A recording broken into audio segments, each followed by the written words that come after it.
Good morning and welcome to West Michigan Philanthropy. I am joined today by Teresa Reid, who is a gift planning officer with the Catholic Foundation of West Michigan.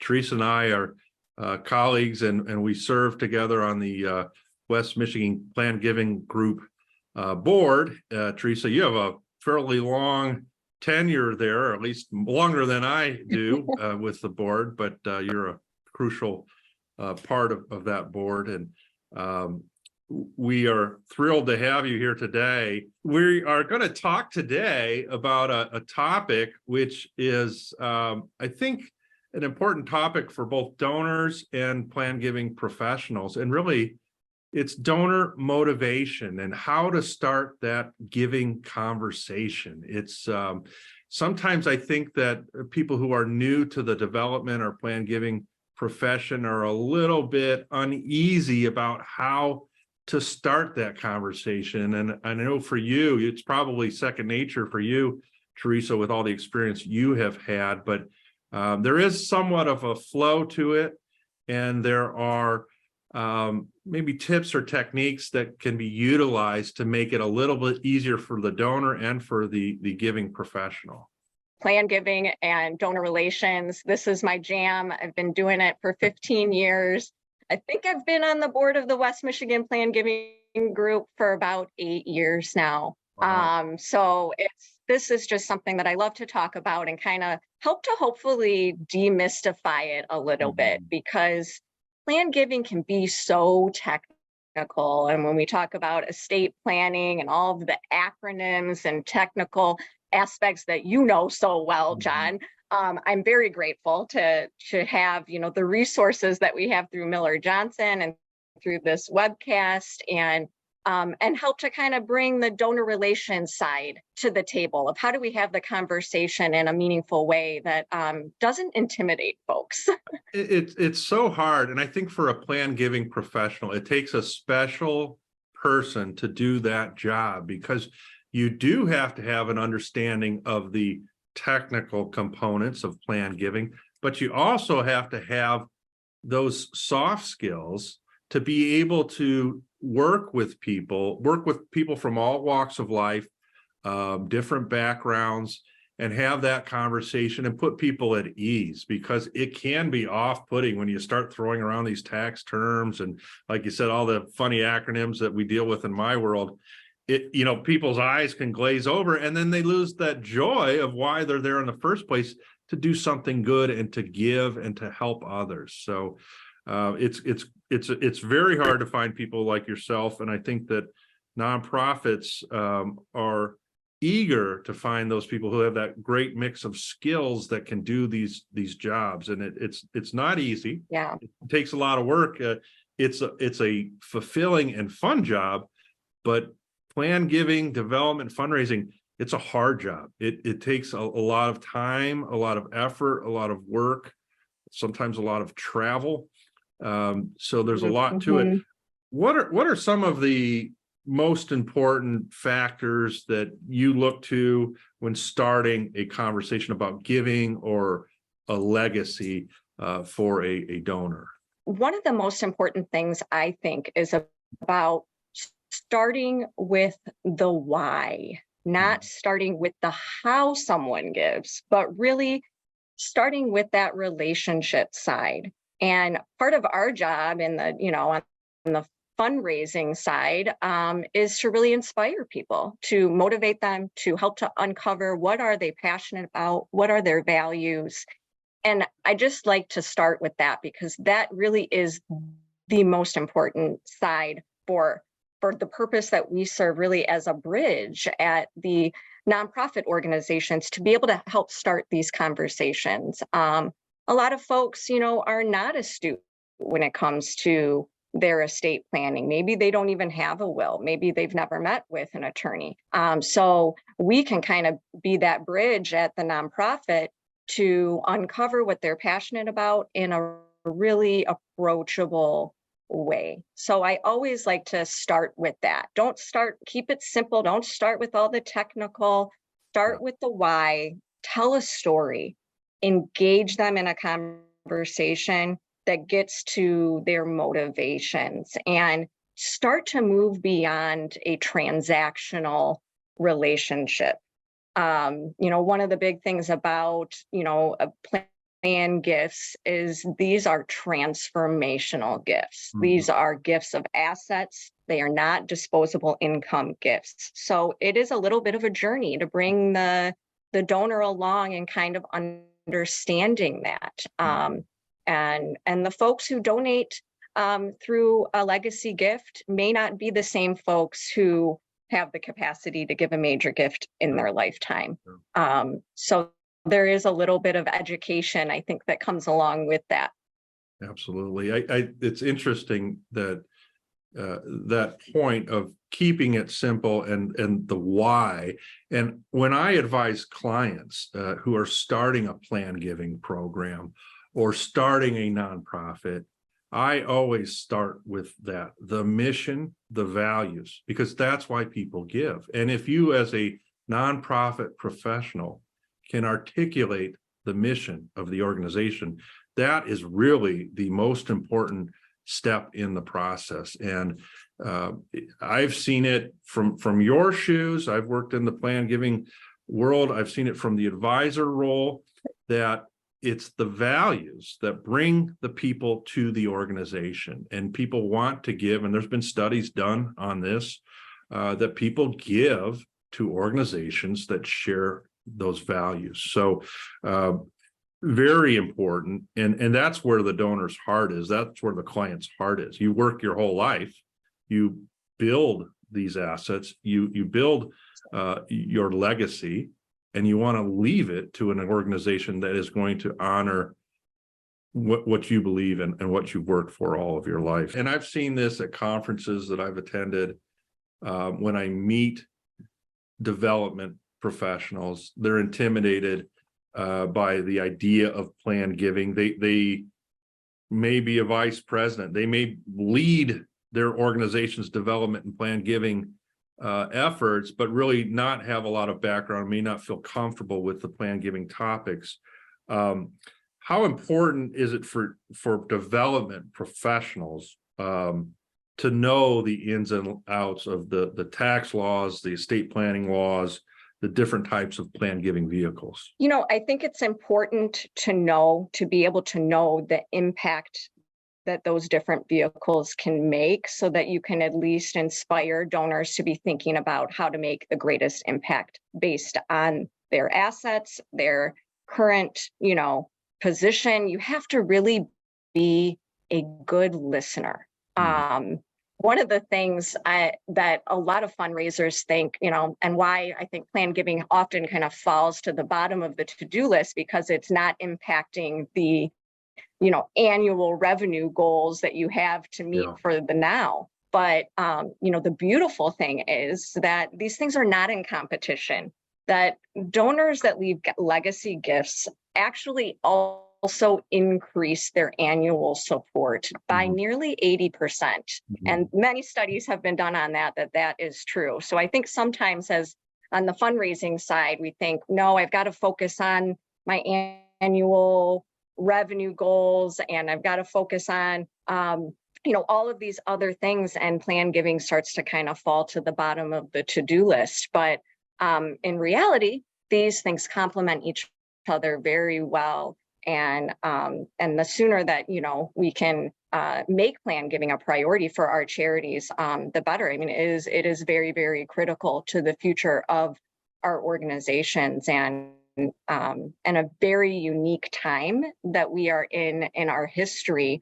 In particular, I mean, as the baby boomer generation is aging, it's predicted that I think $11.9 trillion will come to charities in the next 20 or so years. And that's just to charities. So the consistency, the relationship building is first and foremost. And we're actually doing a little exercise at the Catholic Foundation to kind of bring a community through a values exercise that helps them to uncover what are their values and passions, and how do they want to make an impact in their philanthropy, and to really make that part of their planning. So we've developed an exercise that we walk folks through that helps them kind of uncover that for themselves, based on their own journey, their own history, maybe their own life's obstacles, and how they want to then pay that forward to others in the most meaningful way for them. That's very personal. This is much more about the timing for them than it is about the charity's timing. We might have a big capital campaign or a big effort happening, but what you really want to listen for is significant life changes for the individual that would be the right timing for them to be thinking about this. Are they approaching retirement? Are their kids graduating from college? Are they selling a home?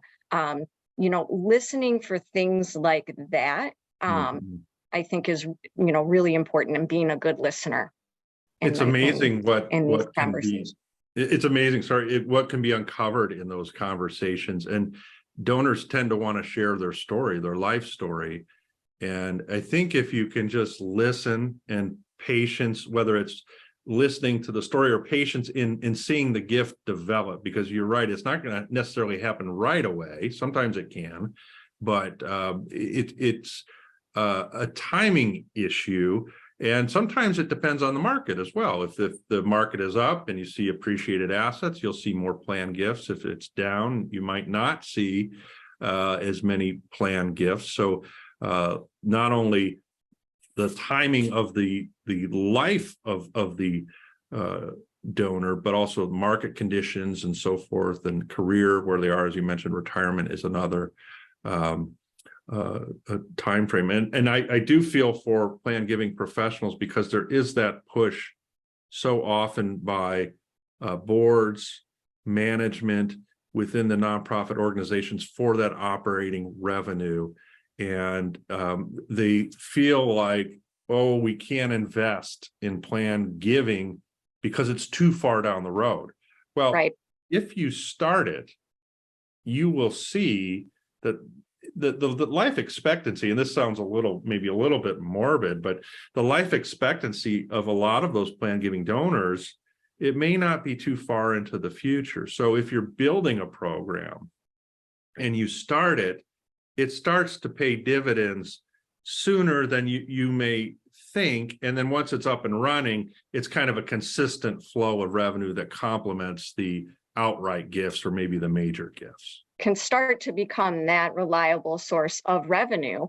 And these are transformational gifts. They are the largest gifts that someone will likely make. So because they are not based on that disposable income, but they are based on those assets. And so once you start to get a program up and running, and it can pay off, quicker than folks might think. And we're really fortunate here in West Michigan to have such a philanthropic community. This is the second most philanthropic city in the US, next to Salt Lake City, Utah. And it is in large part because of the strong faith community and generations of families who have given back to Grand Rapids through their legacy giving that have really made this city what it is today.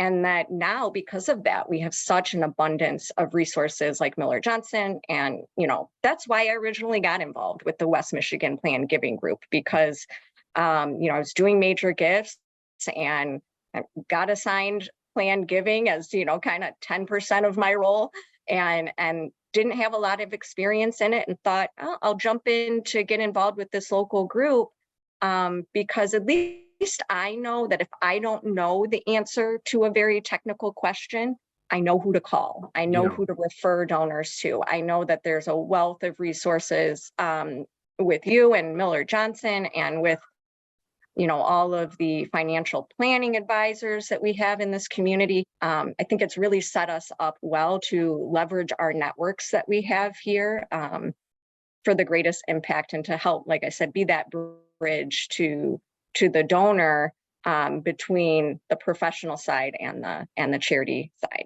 It's interesting, and it could be a delicate dance when working with advisors too, as a nonprofit professional, because sometimes the nonprofit professional will know more about some of these plan giving techniques than perhaps even the attorney or the CPAs. Now, certainly there are plenty of qualified professionals out there that are well skilled and versed in these different vehicles, but not every attorney deals with these types of vehicles day in and day out. So to the extent the plan giving professional can educate both the donor and perhaps even the advisor, that is helpful. And if the advisor has to bring in somebody who is a little bit more well versed in some of these more complex vehicles, they certainly can.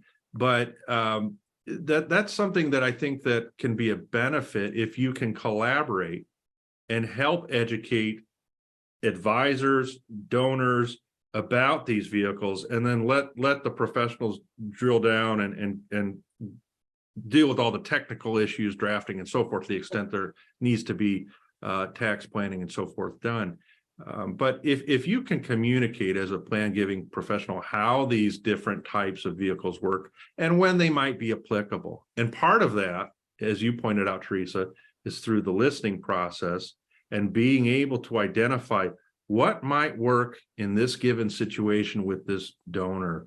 And you can listen for things like, I have stock with a very low cost basis, or I have a large IRA, different types of things that they will communicate. I own rental property, or I'm looking to simplify my portfolio, or I have a concentrated stock portfolio. All these things come out in these conversations, and they're things that the professional can take notes and write down that information. What's the fair market value? What's the cost basis? What's the holding period of these assets? And then when working with the advisor, the illustrations that you can prepare as a plan giving professional with the different software that's available out there, the Crescendo software, the PG Calc software, that's tremendous information you can provide to an advisor that has the income tax deduction that would be available, how that life income will be taxed, life expectancy calculations, all sorts of information that really can help. Even though you're not an advisor and you're not crossing over into that line, you certainly can help facilitate that gift and educate everyone in your role as that plan giving professional. One thing which is tough, and I see this with my clients, and they put it off. They put off estate planning because they don't want to think about their passing. They don't want to think about what might happen to their loved ones, or and kind of that feeling of loss of control. It's a difficult conversation many times to bring up end of life planning, legacy planning. How do you start that in a way that doesn't make the donor feel uncomfortable or awkward when sitting down and trying to gently broach that topic? It's getting back to their story, letting them tell their story, those passions and values, and uncovering those. Talking about their family is really important here too. So I like to talk about that because it can be a sensitive thing, but starting to learn about, what is the relationships within their family, and trying to approach it as too that, this can be a burden on families if you don't have your plans in order. Mm-hmm. Have you thought about, how you want to be remembered? And do you have plans in place, and thinking about those who are the, trustees and executors of the will, and that can be a burden on a family member if they don't know the intentions of their loved one. And so it is, while it's tough sometimes to have that conversation, it's so important. And I think we at the charities can help to invite the family members to be a part of that. Many individuals do not have up-to-date estate plans. I think it's like 60% of Americans that do not have an up-to-date will. Yeah. And folks might only update their will once or twice in their life. And so kind of, continuing with that really authentic relationship building over time is so important, so that the charity is top of mind when it comes. So, when we think about some of the plan giving marketing techniques and things that we use in nonprofits, those mailers that go out are kind of just really about the loyalty and consistency. And just, that flyer might land at just the right time when somebody was saying, you know what, I am ready to make an update. And you're hoping that that's gonna, that's what's gonna happen with that kind of consistent relationship building. That material is so important, and I think you're right. You never know when it might land in the right spot at the right time. And I receive as an advisor, I receive a lot of materials from nonprofits with the bequest language, the legal name of the organization, the EIN number, different types of things. But there's some great material out there that talks about a lot of these planned gifts and areas where, apart from a will or a trust, even things like beneficiary designations. And when I sit down with my clients, I always look to the IRAs. Traditional IRAs, and a lot of times clients will have their children named as the beneficiary, and then they'll have a bequest, a charitable bequest in their will or trust. And I always encourage them, give that IRA asset to charity. The income in respect of a decedent will be taxed to the individual beneficiary, the child. They're going to have to pay ordinary income tax on that.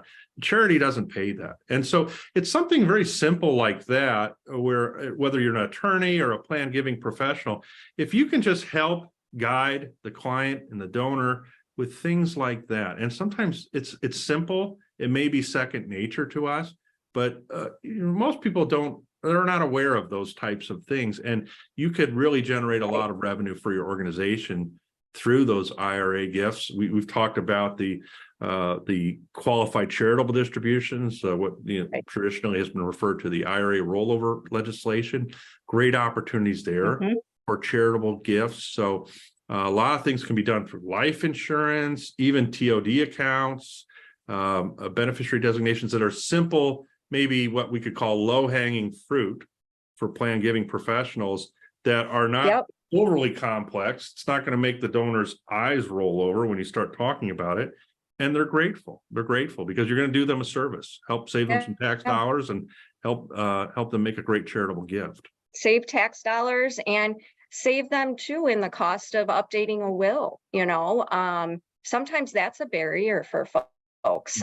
Just knowing that, we've got to go do that. It's an extra step. I'm not ready for that. But there's these other, sort of low-hanging fruit, easy ways to, show an illustration of what that means and the impact that can make for the charity, but also saving on tax for your heirs, reducing your taxable income as a whole. And we see lots of ahas with people going, oh, wow, I had never thought about doing it that way. That makes perfect sense. And that's such a good way to start kind of leading into a deeper plan giving conversation, because that's an easy one to get started that has, implications for our annual revenue goals. So I do feel like that's such a great place to start. And as we get into the fall, fundraising season, that's a really good one for nonprofits to spotlight the impact of the IRA rollovers and those qualified charitable distributions. So you had mentioned, the baby boom generation, the transfer of wealth. Many times we see this because we see the asset information for clients coming in. The IRA is typically, other maybe than the house, the biggest asset that the client donor owns. And so I've seen numbers, $4 trillion locked up in traditional IRAs, 401ks. So that's a lot of money and a lot of tax liability there. And donors taxpayers, they don't like paying that required minimum distribution. If you can make an outright qualified charitable distribution to a qualified charity, you could, it satisfies that RMD. It's not included in income. Make a great outright gift to charity. There's a $100,000 cap per year. You have to be 70 and a half years or older to do this, but a really popular technique that professionals can use and help people make gifts. It's interesting, getting in front of the donors, providing that education. I've seen also in seminars, you have your written materials that you send out, but even in seminars where you go and you give a presentation as a nonprofit professional, you'll see light bulbs going off in the audience when they hear of a certain thing. Oh, we have this asset, we could do this. So a lot of times it's just getting the information out there. And donors will go to the seminar, maybe they'll get a nice lunch, or they don't have to pay for that education, and they receive the information, and they could take that information and then go to their professionals and implement the gift. So great opportunity there, just providing that education, providing the illustrations, getting the information out in front of the donor really can help facilitate a lot of these gifts. So. Yes, exactly. Yeah, at the Catholic Foundation, we work with our own group of kind of advisors that help to do workshops at parishes, and that can be really effective, after Mass, to have, a quick kind of lunch and learn opportunity where you invite folks in a very approachable, accessible setting to come and listen and hear and learn about end of life planning at the same time of thinking about your estate planning. And you start to kind of introduce the idea of, have you considered giving back to your church as part of your legacy? We think about all of these important life events from, throughout our life, our marriage, the baptism of our children, and this journey that we take, and then we get to the end of life, and it's just we don't really think about it in the same way. So that's one thing that we've been doing, is working with our group of local advisors to help host estate planning workshops at parishes throughout Grand Rapids, and introducing the topic there in a really meaningful way, and putting a face to a name with some of the professionals in our community as well, to help again be that bridge. Yeah, it's Grand Rapids and West Michigan is interesting. There's a pretty strong Catholic presence in West Michigan. It's a little quieter. You always hear of my colleagues, the Dutch Reformed history and Calvinist history, but there's a strong Catholic presence in West Michigan. A lot of great schools, great parishes. What sort of things are happening at the Catholic Foundation of West Michigan now that is ongoing that people watching may want to be aware of right now? It's an exciting time at the Catholic Foundation of West Michigan. I am the third employee hired in our history. So, pretty incredible 28-year history of the Catholic Foundation of West Michigan. We are a 501c3 right here in Grand Rapids, and we really serve to support the 80 or more parishes and 30 or so schools throughout the Diocese of Grand Rapids through endowment funds to really support the Catholic Church in perpetuity. And so this is just a thrilling time to be on board as the first gift planning officer in the history of the foundation. We just ended our fiscal year, June 30th, and we were thrilled to have reached over $3 million in grant making this past year. So that is our most significant grant making year that we've had, and we're seeing tremendous growth there. One of my big focuses is launching a new legacy society We're in the early phases of that right now. The Light of Christ Legacy Society is what we're calling it, and really inviting folks throughout our entire community, anyone that has any type of planned gift for their church or Catholic school, to be invited to be a part of something that is collaborative, that is recognizing the generosity of our community, and hopefully, helping to inspire others to think about that way of giving back. So we're rolling that out sort of over the next year, and hoping to have a celebratory way to recognize everyone at a mass in 2024. Anyone who becomes a part of that. A lot of times clients who want to support Catholic schools, a particular school at a parish in Grand Rapids, will work through the Catholic Foundation of West Michigan, or will make that donation through the Catholic Foundation. I imagine you see that quite a bit, where and because I don't think the schools themselves or the parish really have the infrastructure or resources available for that type of gift. Is that correct? I see clients going through the foundation for those gifts. Exactly. That is the purpose we serve. We sort of say we're an extension of their staff. We know that the individuals' affinities is with the schools and the parishes that they have been a part of, that they've grown up at, that their kids have been a part of. We're here at the foundation to help facilitate those gifts in the most impactful way through our endowment that is invested in the most responsible way. We know that folks who give through the foundation, that their dollars are going to make the greatest impact possible for their church and parish, and they can direct that through an endowment fund here at the foundation. Also, donor advised funds are a growing popular way for folks to give back and support a variety of Catholic ministries throughout our region. Oh, that's great. That's a great idea. That's fantastic. It gives them a little the opportunity to make the gift, get the deduction, and then make those grant recommendations for the various Catholic organizations under your umbrella there. I was going to mention, John, our Catholic Business Leaders Forum, which may be of interest to your audience. We're bringing those back. We brought it.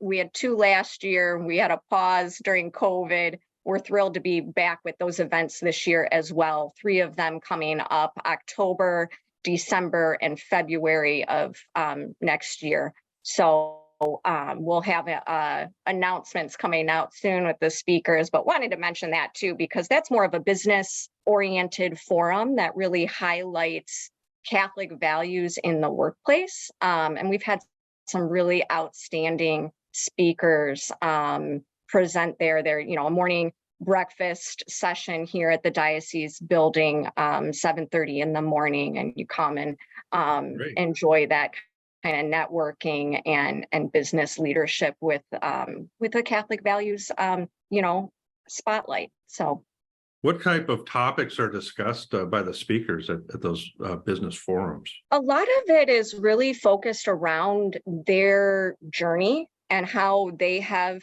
instilled Catholic values throughout their career.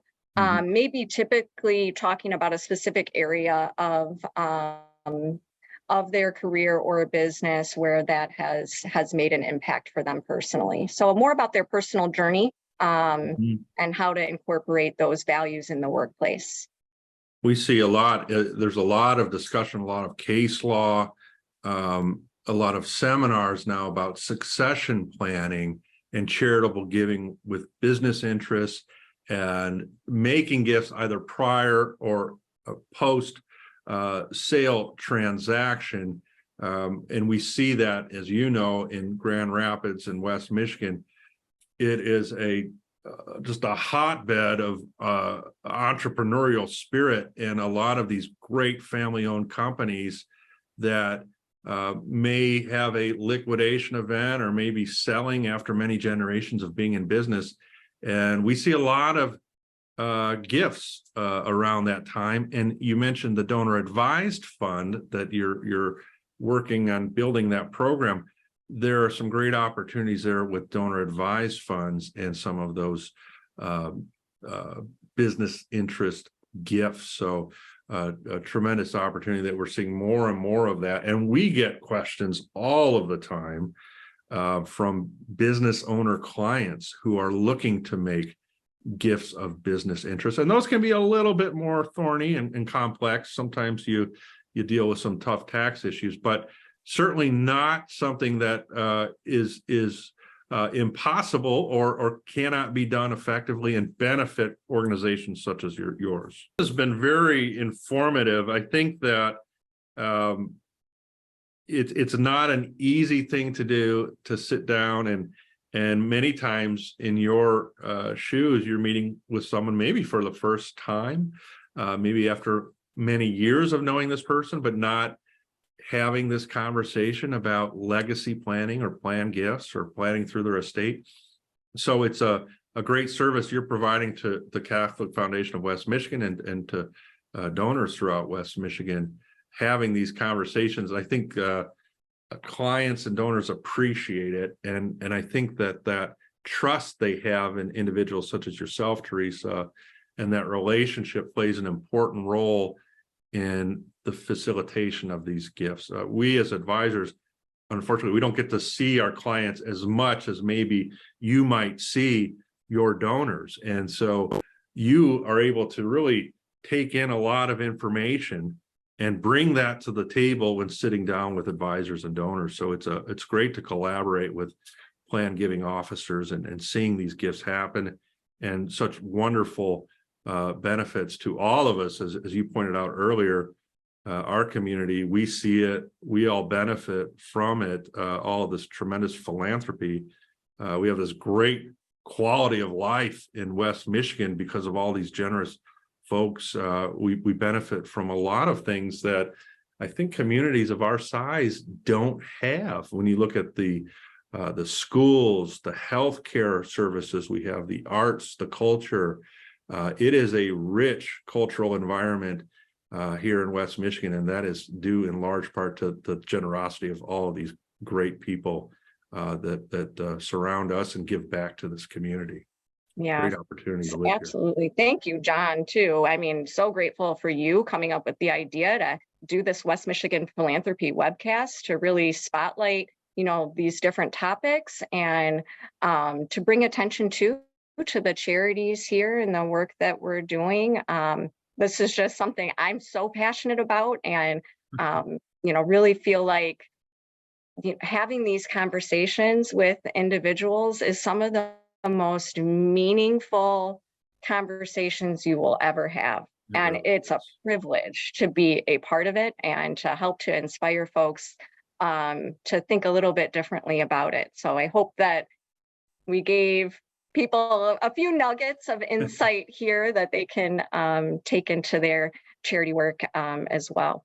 Well, thank you for your time and your leadership. You are kind of the anchor of our West Michigan Plan Giving chapter. We appreciate all you do and all you do for the Catholic Foundation of West Michigan. So thank you, Teresa. We enjoyed having you here today.